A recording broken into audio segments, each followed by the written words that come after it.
যখন কোন বান্দা সূরা ফাতিহার একটা করে আয়াত বলে আলহামদুলিল্লাহি রাব্বিল আলামিন, সঙ্গে সঙ্গে আল্লাহ জবাব দিয়ে বলেন হামিদানি আবদি, বান্দা তুই আমার প্রশংসা করলি। আর রহমানির রহিম যখন বলে আল্লাহ বলেন আসনা আলাইয়া আবদি। মালিক ইয়াউমিদ্দিন যখন বলে আল্লাহ বলেন মাজ্জাদানি আবদি। এরপরে যখন বলে ইয়াকা না'বুদু ওয়া ইয়াকা নাস্তাঈন পর্যন্ত যখন বলে আল্লাহ বলেন বান্দারে তুই আমার কাছে কি চাস, প্রাণ খুলে চারে বান্দা।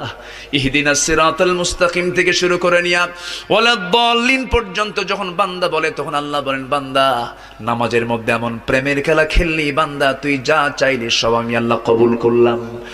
ওই বান্দা যখন রুকুতে যায় আল্লাহ তখন অস্থির হন। ওই বান্দা যখন সিজদায় যাওয়ার জন্য প্রস্তুতি নাই, সমস্ত ফেরেশতাকে ডাক দিয়ে বলেন ও ফেরেশতারা, এই বান্দাগুলো আমাকে দেখলো না, রাসূলকে দেখলো না, কোরআনকে দেখে হাদিসকে বিশ্বাস করে আমাকে খুশি করার জন্য তার সবচেয়ে সম্মানজনক